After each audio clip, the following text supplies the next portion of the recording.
Welcome to the Ridgecrest Lost and Found podcast. The same way that you have random stuff in that random Lost and Found bin, this is a random podcast show where we talk about all kinds of stuff, from food to drafts to all kinds of stuff. Name a random thing. Pickles. Nailed it. Do you like pickles or cucumbers more? Hate both of them. I can't say I hate cucumbers because I don't know if I've ever given cucumbers a fair chance. But no, pickles. I don't vibe with pickles. I think I have more respect for you than for me because you just don't like both. I kind of like dill pickles, but can't. Cucumbers are my least favorite food. More than ham? More than ham. Wow, that's big. Cucumbers is like my gag food. Like if I eat a cucumber, I go. Wow. Is there a reason for that?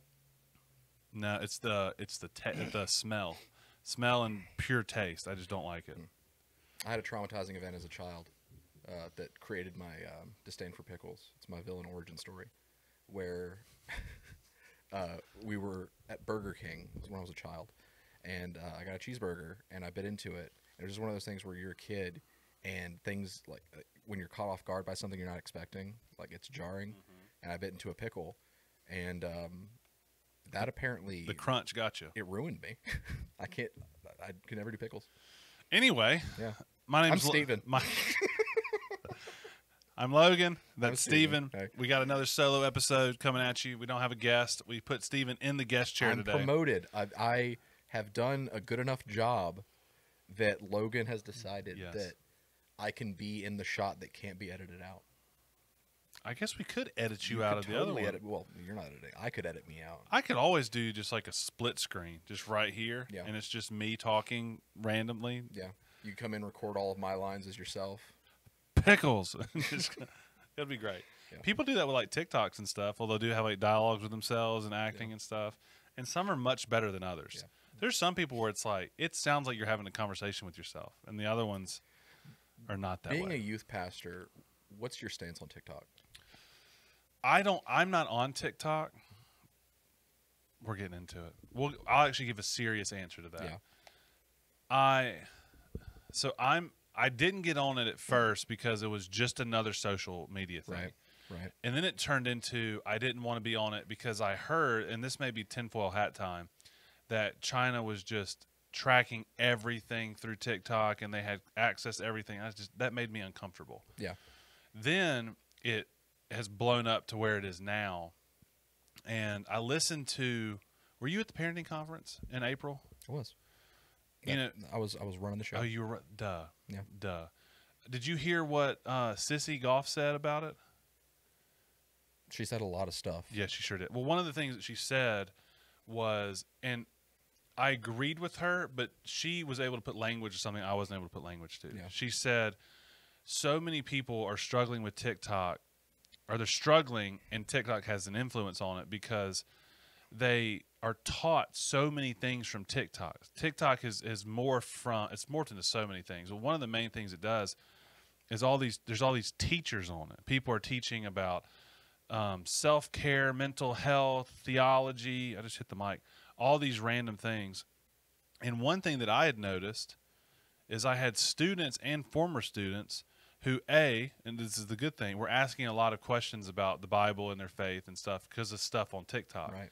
The bad part is that all the questions they were asking was, is it true that blank? Like I heard stuff that like, the serpent really wasn't a serpent, but it was the devil in human form. Mm-hmm. And instead of Eve eating an apple, she was having relations with Satan, and she was adulterous, and Lilith is like the jilted lover. Oh, of course. All the things. Yeah. And that was just one TikTok. Yep. And so this counselor did not recommend TikTok because it's just got so much bad information on it. Yeah, you would think that being in the digital age, as long as these generations have been, they would have learned how to suss out misinformation. They don't. No, not at all. And TikTok, I hate TikTok. Cannot stand it. And that's a lot of the reason is because like you said, and I have people my age who will say, oh yeah, I saw this TikTok that said this, and take it just as gospel. And like, I'm an APA guy from my time in college. Yes. big on citing sources. So whenever I'm told stuff like that, it's like, what's the source? Cite the source. Like, is this a reputable? It's just TikTok, okay? That I could make a TikTok right now and say Right. the sky is yellow, and But that's what people don't realize is they think, well, this is a person who's saying it, and they like we'll keep it to church stuff. They'll say, well, this is a pastor, yeah, and I'm like, well, one, is he or she actually a pastor? yeah, What are they actually a Christian Bible believing pastor? What denomination are they? Because all of that influences how they feel about things. yep, Like I've seen everything from like trans homosexual pastors of a very fringe part of a denomination that I've never even heard of, and they're saying stuff that makes no sense. And then I've seen even something like a Presbyterian or a Methodist, like that's actually a pastor that like we are in good standing with, but they'll say something that and without context of knowing who they are, what they believe, it can throw people. And so if you're a conservative Southern Baptist person who believes this, but if you're 14 and you don't really know why you believe it, and then you hear these people say something that's different, like I'm trying to think of an example, like baptism, sprinkling versus dunking. Yeah. And that you hear 3 TikToks about why sprinkling is the way to go, and you're like, but we always dunk. And like I guess there's a good part of it because it helps you kind of go down that path of thinking and processing. But the road is not paved with good intentions. No. And No, it's just not so distracting. It's with social media like that, like you said, the intentions of everything, it's all opportunists. Like they're just trying to capitalize on the conversation or create the conversation. And they're all trying to get views. absolutely. I mean, they're trying to get as many eyeballs on them as possible. And TikTok as a platform, started as something called Musical.ly. And Musical.ly was an app where, if I'm understanding history correctly, You never got on Musical.ly? no. But so you are familiar with it? Yeah. So correct me if I'm wrong on any of this. It was just where people would go and lip sync to sound bites. Yeah. So it literally started out as music, where it would be it was a Red Hot Chili Peppers song, blah blah blah. The kids love the Chili Peppers. And it would just be girls and boys just kind of lip syncing while it played, and then that turned into like some voice talking things, and then and from my perspective, it died. It went away. Yeah.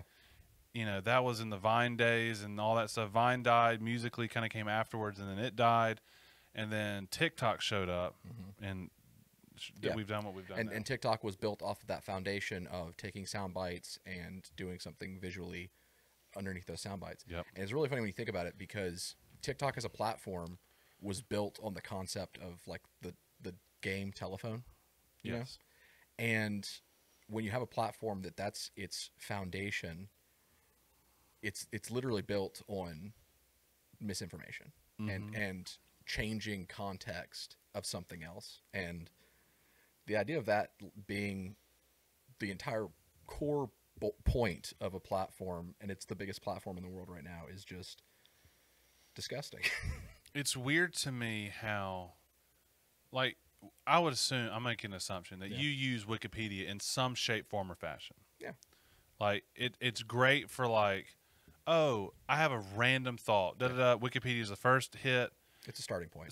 Like, I would use that for writing papers, but I would use that as a place to jump off to actual sources. And everyone and your mother knows that Wikipedia is not a real source. Correct. Because it's not a real source because anyone can go in there and put anything. Yep. Now, you can obviously the way it's supposed to work is the collective of people come in and make sure they fact check and do all those things. Yeah. But never. If you go to a Wikipedia page at the wrong point, when some hooligan decided that if you're writing a paper on George Washington and they decided to put that his parents were ocelots. Yes. And we would never do anything like that. Never. I never went on Wikipedia and changed things, ever. I actually never have. I'm a good boy. Oh, I did. Yeah. Because, it'll get fixed eventually. Make it somebody else's problem. Yeah. But now we're at a point where it's that and it's not that, because Wikipedia, there's a kind of an understanding of like it's good, it gives you pretty good information, but also you need to double check. Right.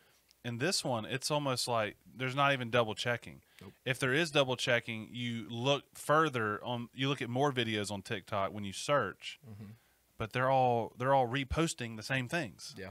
Yep. There was a few years ago, there was a rumor that was created from TikTok. Some girl just made a video saying that two celebrities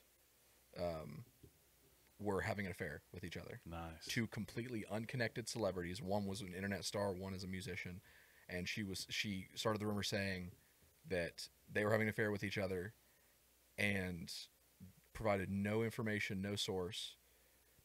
Everyone believed it. Again, I have people my age that took that as gospel. And then like a little bit later, she just came out and said, yeah, I just completely made that up. I just wanted to stir the pot. And that's how easy it is. It's crazy. Yeah. So I don't like it. I don't use it. Yeah. At the same time, the reach of it now is incredible. Yeah. And that's where I'm torn because and I've heard both sides of the argument of it, either TikTok specifically or social media in general is bad, it is rough, whatever, like we should not be a part of it. The other part people say is we should be the ones to make it better. So you jump into the pool instead of staying away from it. Right. And I'm definitely more in that camp. Which camp? The camp of be the good change you want to see. Especially with me being in the position that I'm in, vast majority of my ministry is reaching people where they're at. And for me, that's YouTube and Facebook and wherever else. But with TikTok, it's tricky because, like I said, it to its core, like its foundation is built on creating misinformation. And so that one's tricky because you can be a positive aspect of that space, but how much can you really change a space that is fundamentally flawed? You know? Yeah, I'm torn. I mean, because we're doing this show. We're hopefully going to make some clips out of some things to make it able for short form. Right. And that's for if we do Facebook, Instagram, YouTube, all the things. But we could easily just move that over to TikTok. But should we? Is the big question, because so many of our students and church members and people are on TikTok. Right. And this won't make it to TikTok. Yeah. Us complaining about TikTok, probably is not going to make it. But it's an interesting concept. Man, whenever I sit over here, this podcast is stops being fun. We got into it. We did. We jumped right in. I'll go back to no. Yeah. So I don't know. I'm excited for this to see. Hello? I'm excited for this show because our church has never really pushed into social media land. We have. We have. We haven't stayed current. But like we've done YouTube. Yeah. We've been on YouTube. We've been in it. I probably misspoke. Yeah. We've been in it, but we've never, in my opinion, like really dove in. Like we've never consistently and in a targeted manner said, let's do something to engage and attract people through social media. We have, that is correct. We have started doing that recently. We're working with people now that do social media professionally, and so our Facebook reach is a lot better than it was. But you are right. We've never like internally said, let's make a campaign, right, and target.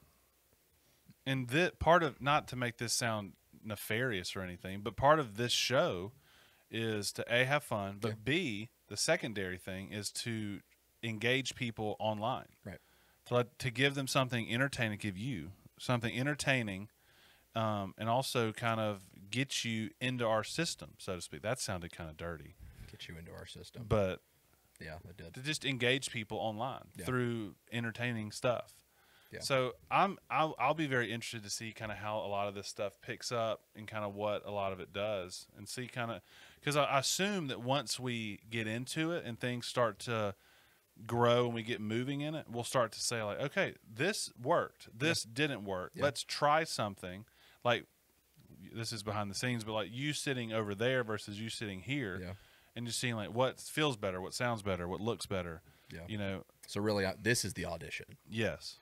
Dang, I pulled out the old phone and did a whole bit. And that, for audio listeners, when I said hello there's this old phone that I've got. We're in my office. That's our studio. And there's this old like 1980. No, it's not 80s. It's a 90s Motorola phone. See, you old man. I'm getting up there. Yeah, it's an old Motorola phone, the MicroTac 650. Yes, because we all know what that is. Yeah, no idea where this came from. No idea why it's even in here. But that's part of being an AV guy, is that you collect all the garbage. You're in it. Now, speaking of engaging stories, yes, things that we're going to talk about today. This is a kind of a continuation of our last solo pod episode. Yeah. You need to tell me the toe story, and and you made a comment about how the toe story is tied into the worst day of your life. And I won't hold you to that, because after I hear the toe story, and I'm sure I'll have questions and comments to make. Yeah. I want us to move into what was the worst day of your life. Well, that was. Okay. Yeah, so yeah, I was leaving it open in case you didn't. Yeah. That whole story was just the worst day of my life. And so for me, I have like an actual worst day of my life that was terrible, and we don't have to talk about it on the pod. Yeah. But I do have like a worst day of my life in terms of like embarrassment, like not actual like worst day, but it was not a fun day. Yeah. So without further ado. Am I going first? Well, yeah, because I have to hear the toe story first. Okay. So when I was younger, I think I was 7. I was pretty young. I was homeschooled. Me and my 2 older brothers were all homeschooled. How many of your younger siblings are homeschooled? All of them? They've all been homeschooled. Okay. Yeah. For some reason, I thought one of your sisters went to Madison Central. No. That's not true. No. Although 2 of my sisters now in college. It's crazy. I'm an old man. You are. Yeah. Anyway. So we were homeschooled, so I don't know if this happened in the summer. And, it's one of those things where, like, this was a long time ago. A lot of the details are hazy, but I know what I remember, and this is going to sound like embellishment at parts, but I don't think I embellished the important I love parts. how you're preparing me for this. Yeah. I mean, it's not a fun story. It's kind of gross, actually. Oh. It's called the toe story. That is true. What do you expect? You're kind of you know what you're jumping into. Yes. So my brothers had finished their school for the day. That's right. It wasn't during the summer. We had school because that's important. And so they were like, "Hey, hurry up and finish your stuff because we're gonna go ride bikes." So they're like, "We're gonna go without you. You need to hurry." So I finished all my stuff. I couldn't find any socks, so I grabbed flip flops, and I ran out to where they were with my bike, and I was like, "What are we doing? What are we?" I'm the youngest of 3, and so I am the follower at this point. Yes. And so I'm gonna avoid saying which brother did what, just so they have anonymity. But they were like, "Yeah, we're playing this new game we invented. It's called bicycle tag."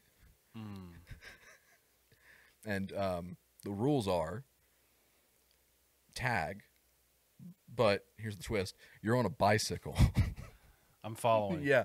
And so I was like, "Oh man, that sounds awesome. Let me get on my bike wearing flip-flops. Yeah. And let's play this game." And so we were riding around a little bit, and one of my brothers, I guess he just wanted to, target the easy prey. So he came up right next to me and just shoved me right off the bike. It wasn't a tap tag. It was no, we're brothers. It was You're going down. You're going down. Yeah. You're going. He was looking to get in trouble with that push. And so I fall off. He's to my right. I fall off to my left, and my legs go up. Yes. And I fall on the ground, and everybody's laughing and everything. And then, I try to stand up, and there's just this immense pain in my right foot. And I look down, and this is where it just gets bizarre. Just the details of this. My right middle toe, this one right there. What would be your index finger, or your middle toe? Middle toe. Oh yeah, that one right there was shredded. What happened, because I wore flip-flops, it got kicked off when I went down, and it got caught in the chain. And it was hanging on by a piece of skin. So it was detached, basically. Almost, yeah.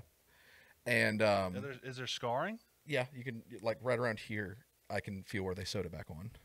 It's very uncomfortable. Nice. Anyway. So I see that, and I just scream. And my brothers, this is how I remember it. They would not tell it this way, and I'm not going to. They said, "Oh, crap, we are in trouble." So what do you think they did? Ran away. Yeah, they ran into the house and went into their rooms. Yeah, because they didn't help me. You flee the scene of the crime. They fled the scene of the crime, and they left me to die. So it's like an army movie where you're just laid out, and you just have to crawl your way through the cul-de-sac. Well, thankfully it was in our driveway. Oh, good. So it was very close. So I crawled into the garage. Did they stay in the same room, or were they separate rooms? I actually shared a room with one of them. So one of them didn't think this through. No, this was after that. So yeah, we all had individual rooms. So I crawled in, and the way our garage is, when you enter the house from the garage, it's a straight hallway that goes into the kitchen. So you can kind of see the fridge from entering from the garage. There was a guy there who was working on our fridge. I don't know what he was doing, but he was working on the fridge. Yeah, but I don't know if it was I don't know what the problem was with the fridge. I wasn't concerned with those adult things when I was 7. So what this man saw, being far removed from this story now, this is what I like to think about, is the fact that this guy who was working on the fridge turned to the door opening and saw a 7-year-old child leaving a trail of blood crawl in to the house, screaming bloody murder, and had zero context to that. Yes. Not to mention 2 older boys sprinting to their rooms 30 seconds beforehand. Yeah. I mean, it was probably longer than 30 seconds. It took a while to crawl. But yeah, so part of me remembers the look on his face, where it was just kind of like the I didn't see anything face, Yeah, he was like, I'm not here. I'm fixing the fridge. Didn't see anything about a child bleeding to death. So my brothers never got in trouble for this, by the way. I don't think. Not even the pusher? No. I know who the brother is. If he didn't get in trouble for this, I know who the brother was. You're wrong. Really? Yeah. Yikes. Yeah. So my dad was at work, I think. So they load me up in the car, just wrap my foot in a washcloth, and we don't go to the hospital. Naturally. Which I'm sure there was a reason. I love my parents. My parents are good parents. I'm sure there was a reason we didn't go to the emergency room first. Maybe it was a underestimating of how jacked up my foot was. But we went to a certain medical clinic that has a radio jingle. You got it. And we sat there for, what as a child felt like an hour. 30 days. Yeah. And they were like, "Oh, we can't do anything. What are you doing here? We can't do anything about that. Get out of here." And so then we went to the emergency room. Oh my God. They sewed it back on, and then I fell asleep and woke up the next day. So I'm sure they gave you good drugs. Yeah. So worst day of my life was one that consisted of school, pain, and that's it. And then your brother's not getting in trouble. Yeah. Which is, your 7-year-old brain is banking on that. You're like, I didn't even dwell on that. I wasn't a vindictive child. Although I feel like I should cash that in. Yeah. Like, Be like, hey, bro, guess yeah, what? you tell my parents, like, hey, you know this happened. You know what happened. Yeah. Justice needs to be served. How would it make you feel if you didn't know this, but brother got the whooping of his life, Better. It'd make me but feel a you little just better. missed it Yeah. because you were asleep? I just need to know what happened. That someone fought for the little guy. You know? See, we're different because you're the youngest / middle kid. How do you see yourself? I've been every stage of sibling. Because I guess when the older two left, you were the oldest. Yeah, because I've been the youngest, and then for a while I was the middle because we had the younger girls, and then my older brothers hadn't moved out yet. And now that they're gone, I'm the oldest local, so I've been all of them. I didn't think about the oldest local Yeah. because the older brothers are all gone. Yeah. And they're gone. Yeah. Like they're out of state gone. Yes. But how do you see yourself? Like, where do you see, if you're a birth order person, like, where do you see yourself? I don't really see myself as the youngest. For a while, I obviously did. Because I've made sure that I've been a big part of my younger siblings' lives and trying to, I don't want to say I raised them because I haven't been. There were other people involved with that. Yeah. My parents did a little bit. But I like to be involved in their lives. I like to be someone that they come and talk to. I like to I like to be involved. And so I feel like more than anything else, I feel like the oldest. But that's just because I don't see my other brothers very often. And we're good. I didn't hold a grudge for long. Right. Yeah. Maybe till you were 9. Yeah. A couple years. There was one time, this is not the worst day of my life, but me and my brother fought all the time. Like when we were younger, it was the only rule was not the face. And me and my brother, especially my brother, were huge like pro wrestling fans. Who's your favorite? Favorite wrestler? Yeah. That's a hard question. When we kind of came into it was when like The Rock, Stone Cold Steve Attitude Austin, Era, yeah. they were all gone. Oh, okay. So I was a little bit older. Okay. So when we really got into it was like Rey Mysterio, John Cena, Randy Orton, Edge, all them. Yeah. But I hated the villains. I was that guy. Like if you were a heel, I hated you. Yeah. There was no appreciation for like a good villain in wrestling. It was like you're a mean person. Yeah. And what I didn't realize is that a lot of these guys will rotate. Some of them are just you're a heel forever. Yeah. Like Edge or like Randy Orton. Randy's kind of gone to be a good guy, but he's mainly a heel. But like John Cena was the dude. Rey Mysterio, the guy. Oh yeah. That's great. Like the Hardy brothers, they were great. Oh yeah. But I don't know if I had to pick one. I don't know. When John Cena really came on the scene, he was a big deal. Yeah. Edge had the best entrance music. Oh yeah, but see, he was a villain. He was a bad guy. Yeah. And so for me, I was like, I don't like you because you're a bad guy. Yeah. Yeah. Probably my favorite was probably Rey Mysterio. Just He was great. across the board. There were other times where he kind of ebbed and flowed as my favorite, but average when he came out, I was The pumped. little guys were the most fun to watch. Yeah, They got around. I like high flyers. Yeah. I like any Jeff Hardy constantly trying to kill himself. Yes. Yeah. And he would just it was we were into it. Yeah. And so we beat the ever living snot out of each other. But there was one story where like I can't remember what I did. I probably just like we wrestled and I beat him or something, or we fought, and it was probably 3 days later. He came and just absolutely nailed me with something. I mean, like threw a water bottle at the back of my head or something. And I was like, "What was that?" He was like, "Remember what you did 3 days ago? I got you." And I was like, "What?"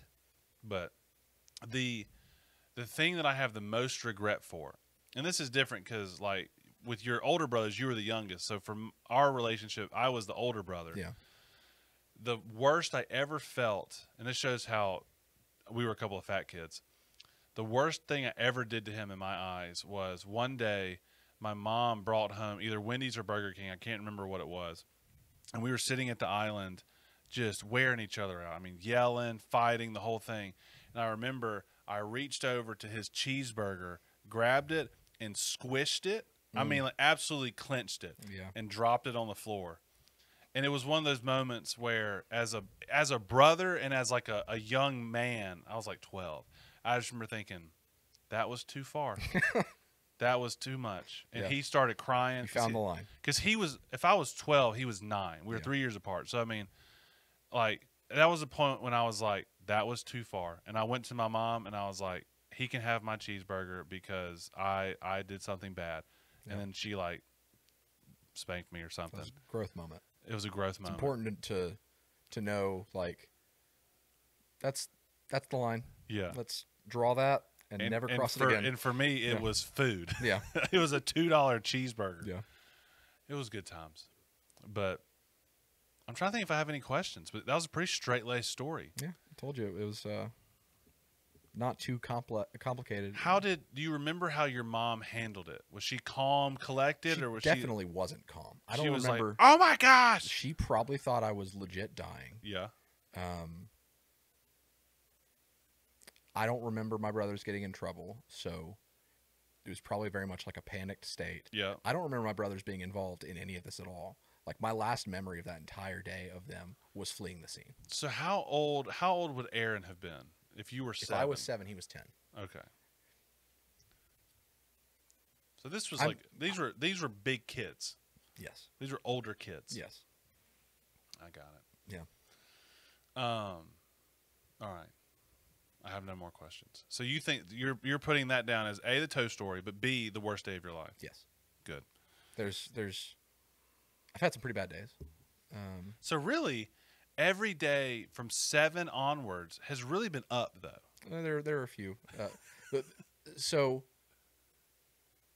the reason I say, like, worst day ever is because, like I said, it consisted of school and just constant pain and waiting. I hate waiting to wait. Like, like airport terminals, like layovers, hate them.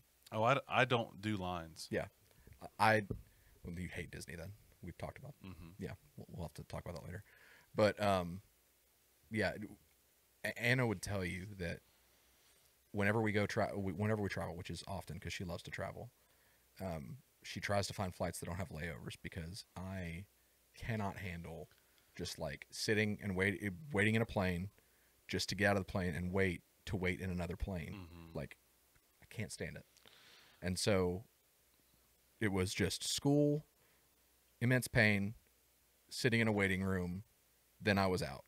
So it wasn't that, like, of the 3 things that happened to me that day, they were all bad. There have been other days where more than 3 bad things happened to me, but for that to be like it, because it all happened early afternoon, maybe. So it was half a day, and the first half of the day was just not great. So, speaking of layovers, I'm okay with the layover if it's in a cool place and it's like a 12 or 20 hour layover, like an actual layover. Yeah. Yeah. But like the 4-hour layovers when you're in the DFW airport or the Atlanta airport and you're like, I'm just here. Yep. I'm just here. That's what I can do. For nothing. Like, if we're waiting around for less than 2 hours, that's okay. Yeah. If we, because that's like you go to the Pizza Hut. Yeah, you just grab some food. Yeah. Yeah. And you have plenty of time to get to your gate. That's fine. But like the 3 hours, especially when it's not time to eat, you're just sitting. Like, you could go to a restaurant, but it's like, I'm not hungry. It's 2:15. Yeah. You're like, what are we doing? Yeah. We spent a lot of time because my family would go skiing every year. So we'd fly west. Sometimes we drove, but most of the time we flew. And so we'd always go through the DFW airport, and there were always layovers. And then we did mission trips all the time growing up, and so there were definitely layovers. And there's just it's a rough spot. You can tell the airports at least try a little bit to help you out. Like, the terminals are big. They have restaurants all over the place. Yeah. But it's just rough. Yeah. All right. The worst day of my life. The most painful day other than when I broke my rib, it's the only bone I've ever broken. You know, I've never broken a bone. We talked about that. Yeah. I'm surprised you didn't slice off a little bit of bone with that one. Oh, maybe I did. I don't know. Who knows? Maybe they may have just shoved a metatarsal. rock in there. Metatarsal. Metatarsal. Okay. There's a 50-50 chance that that's right, and there's a 50 chance it's backwards. So anyway, this was the first bone I ever broke, and that happened last year. Yeah. That was more painful than what I'm about to say. But if it's kind of like you said, it's etched in my memory as the worst pain I've ever been in was when I was in high school. It was still allowed to do 2-a-day practices in the summer. Mm-hmm. The way that our coach got around it to make 3-a-days is you would have a morning workout, a afternoon workout, and then you'd have a lunch run through where you'd run through plays, which, yes, is not a practice, but you're still outside in the heat of the day. Yeah. The reason there should be limits on there in the first place. And now there are serious, like you can't even do 2-a-days. It's crazy. Yeah. Or it's really not that crazy. It's actually pretty safe and smart. But they tell you, like, you've got to be drinking fluids. You've got to be drinking fluids. Do not cramp up or, have a heat stroke because, at that point, every year or two, someone died on the field in the summer, which was crazy to think about. And so we had this thing called a cow where it was a big water tank and it pumped water through what literally was like little udders, little handheld hoses, and you drink out of that. Well, I was like, I'm not going to cramp up or get heat stroke. And so I was just chugging water like crazy and went through both/3 practices, got home at probably 3:30, 4 o'clock, probably 3:30. And I'm laying on the couch, and I will never forget it. I reach over to my left to get the TV remote because I'm going to turn the TV on. And what happens first? I think my rib cramps, like this torso area cramps. And so I'm like, oh! And then my tricep cramps. And so I lock my tricep out. Then my bicep cramps. And I'm like, oh my gosh. And this cramp goes down my arm to my fingers. At the same time, my hamstrings cramp. So you kick legs out. Yeah. Quads cramp. Basically, long story short, everything moves into a full body cramp. Yeah. So I am sitting like this and just fully cramped up. It's just me at the house. I don't know where my brother was. He may have been at like a camp or something. He wasn't there. Yeah. And I was like, I don't know what to do. And I'm in immense pain. Yeah. And I finally fall over on the couch and I get the wireless phone, like the home phone. Yeah. And it looked like I was throwing gang signs. My fingers were all, so I dial my mom. I don't know why I called my dad. My mom is a nurse who worked at a hospital. I called my dad, who's an accountant. And how much is it going to cost? I call him, I think because he's closer. Yeah, yeah. And so he gets home, and he's like, you're cramping. I was like, thank you, Dad. Yeah. And so, I'm sure Disney has this, but like, it's Six Flags, and like they have the souvenir cups, like the big plastic souvenir cups. Yeah. I drank 6 of those of water because we were like, you got to get water in you. And the cramping got worse. And so I'm just chugging water and getting like tighter and tighter. And this spent an hour of me doing this. And finally my dad was like, well, just call your mom, see what she thinks. And so she came home and she stopped by this running store, Fleet Feet. And she said, hey, my son's dealing with some cramping. Do you have anything? And they gave her these little electrolyte pills. Yeah. And I took one pill. You put it fizzes out in a bottle of water. I took one of those. All the cramps went away.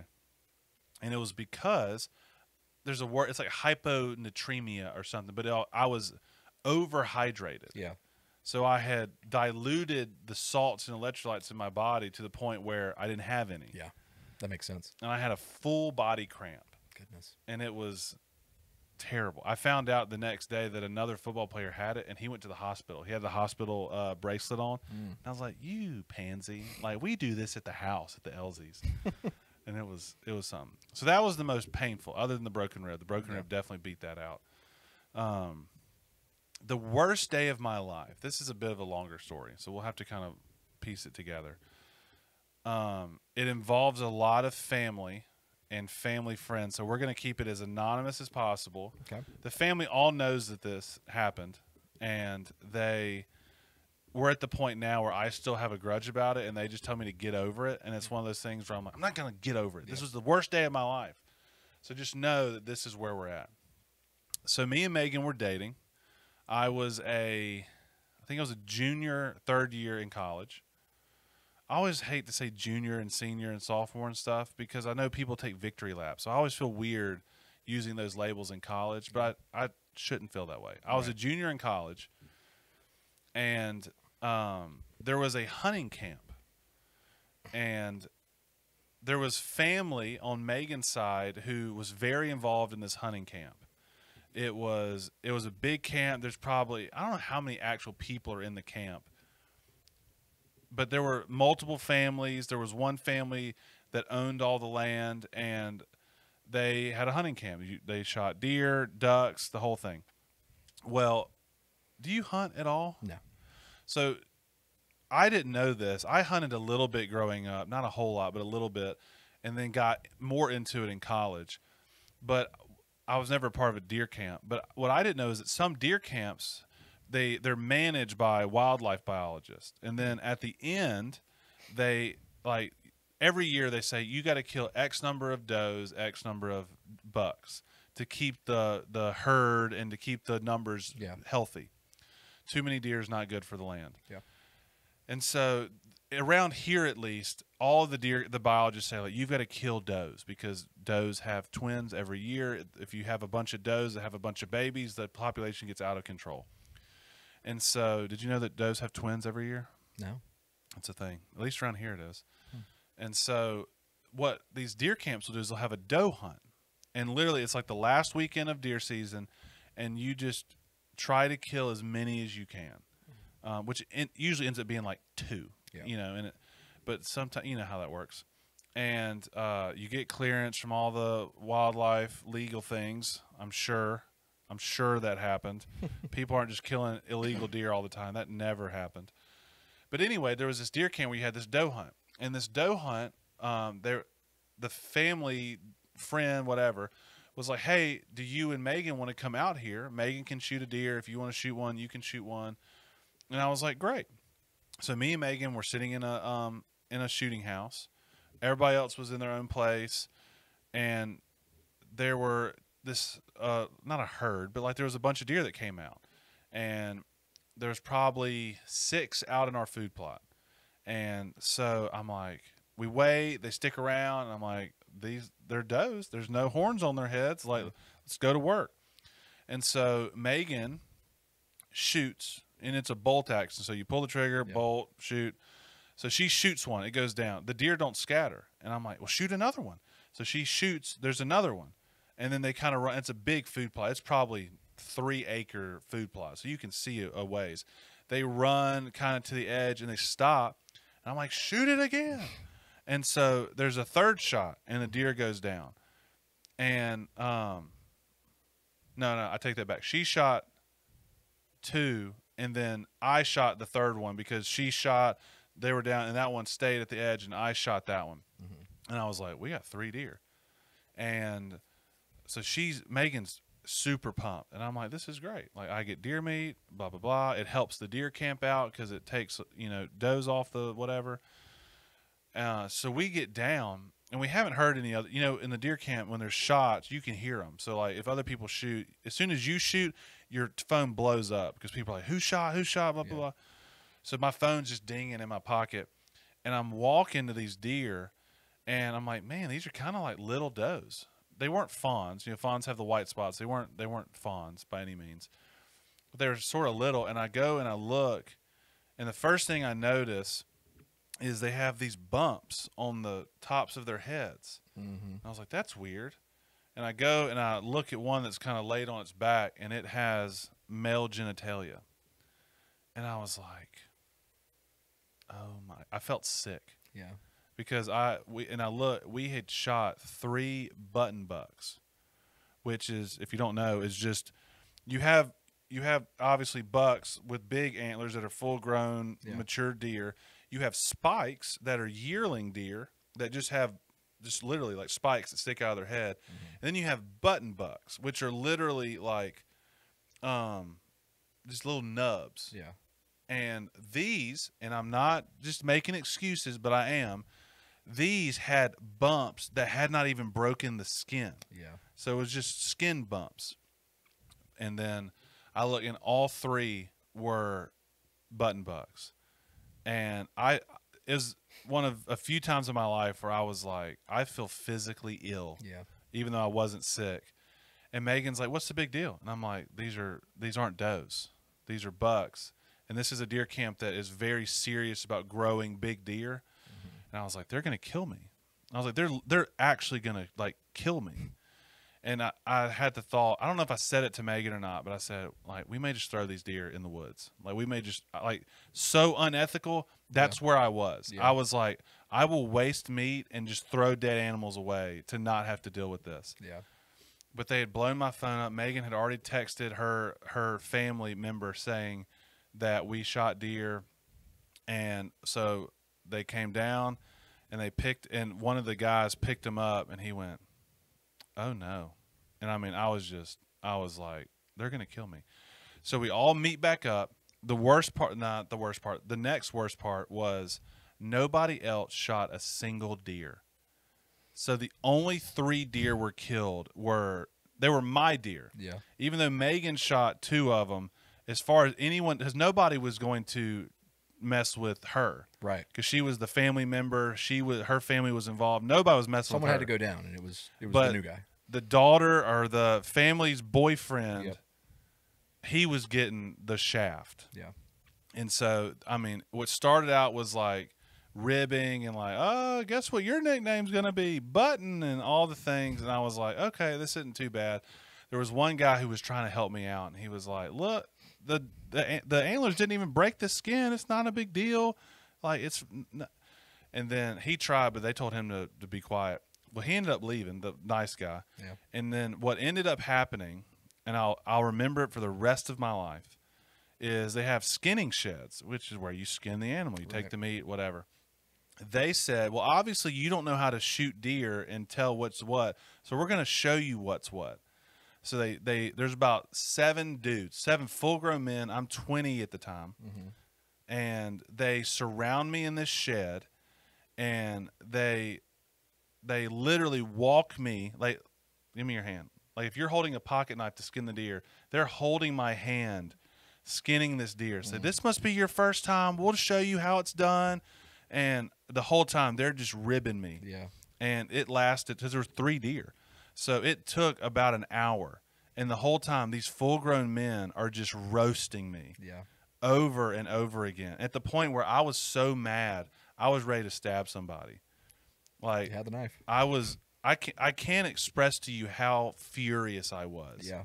Because I rode with Megan's family member. There was no way out. Yep. They literally had me surrounded in this shed, and they were just like, "You're gonna walk us all the way through this," and I mean, just making fun of me Yeah. constantly. Humiliating is the correct word. Yeah. And we got done, and the part that, like, in the aftermath that drives me nuts is I never saw those deer. So, like, I didn't get any of the meat, nothing. It was just like, we're just going to take it. And that was the worst day of my life. Yeah, it sounds awful. We got there at probably 1 o'clock. I left. I probably got back to MC at probably like 10:30. And I mean, it was just the worst thing ever. Yeah. And it's great. And so we talk about it now, and like, we still go to that deer camp, and I haven't killed a deer I think I've shot a duck since I've been there. But like, I've been hunting, but I just don't shoot anything. Mm-hmm. And it's at the point where everyone is just like, you just need to get over it and move on. And I'm like, that was a rough day. That was a rough day. Yeah. There was just in the vein of humiliating moments. There was, when I was a kid. Yeah, I did not have a good childhood, apparently, because all of my bad stuff happened when I was a kid. It's just one of those distinct memories of just like moments that are just so embarrassing that it sticks with you, even though you don't remember anything around it. Yeah.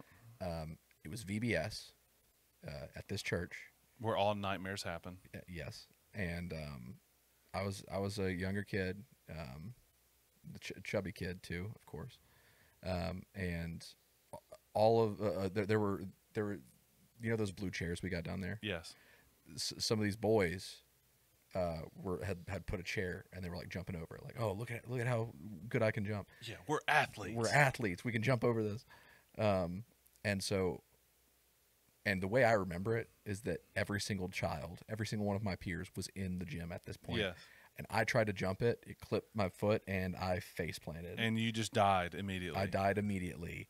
And talk about kicking me while I was down. I heard laughing. Like everything was white because I nearly knocked myself out.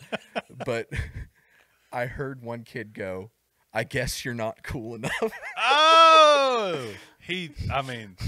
That's about the best roast. Yeah. So that's where all the problems started, I think. Yeah. It was Yeah. Yeah. It's not going to take a counselor long to nail your stuff down. No. It all happened. I lost my toe, and he said I wasn't cool. And that's why I am the way that I am. Yeah. Oh, man. I have a probably more self-awareness than most people. Uh-huh. Like, if someone came up to me and they were like, why are you like, I could be like, oh, let me check the notes. Yeah. Like, Give me this, and this. Yeah, give me a 0.3 seconds, and I'll let you know. That is something. Yeah, there's nothing like. I'm assuming was that like middle school, elementary school. No, it was elementary because it was VBS here. So. Oh yeah, VBS. I forgot about that. Yeah. There's nothing like the elementary, middle school days. And I was homeschooled, so like I wasn't used to that kind of stuff. So in that way, we couldn't be more opposite because I was a after school and daycare kid. Yeah. Which is like prison. There's prison rules when you're in daycare. Yeah. And then I rode the bus and went to public school. Mm-hmm. And so I caught everything. Yeah. Like I have a firm memory of when I was at Madison Avenue Upper, which if you're not from around here, this has no context for you. As a third grader is when I started riding the bus for the first time. And I remember a kid, because I was in the back of the bus, and a kid teaching me what throwing the middle finger meant.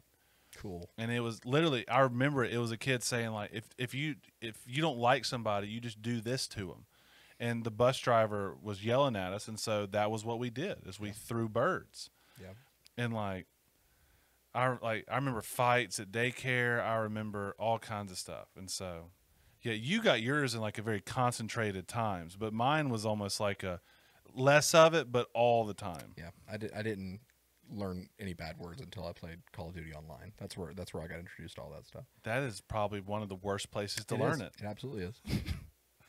But I had enough tact to be like, oh, these are bad. Yeah.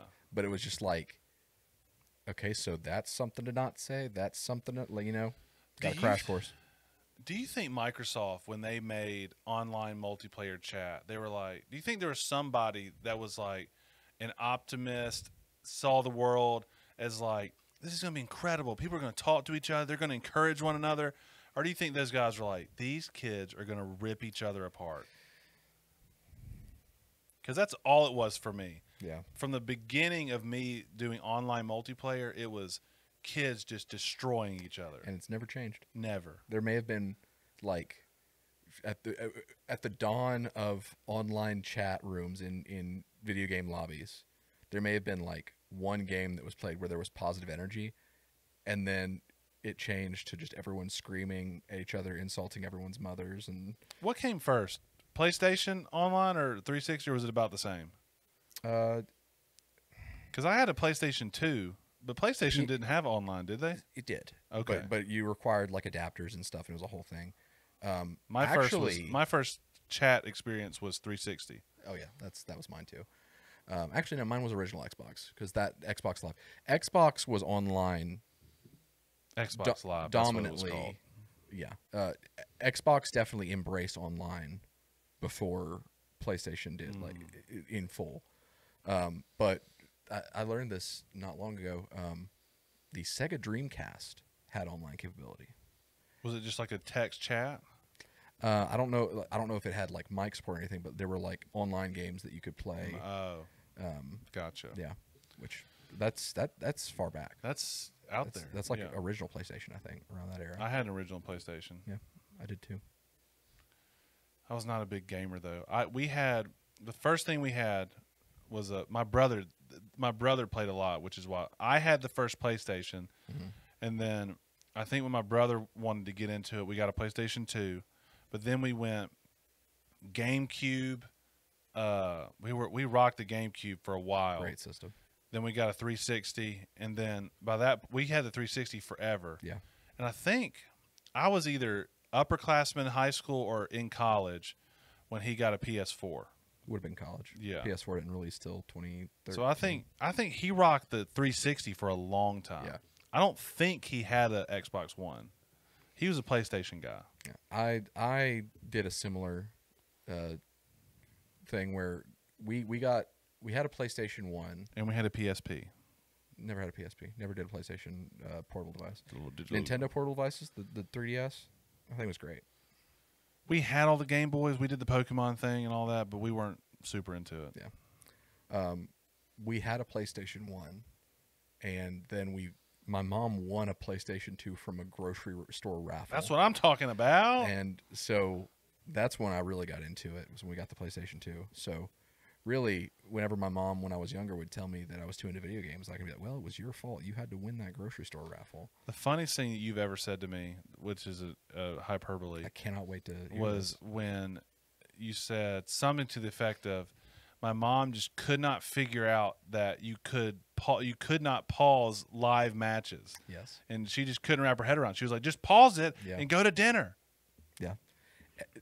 Every mom, that's something that everyone that played in the Xbox 360, like online with their friends, no mom could understand. Like it was like there was just this huge gap of knowledge that everyone understands. But it's a mom thing. It is. Because Megan today, my wife, will be like, they're live? Just pause it. And I'm like, if you can pause it, but then I'll be behind. Like they're live right now. Yeah. So like I want to stay up to speed. And she's like, but there's a pause button. I'm like, I know you can pause it, but it's like you can technically pause a live match. You're just going to get killed over and over again.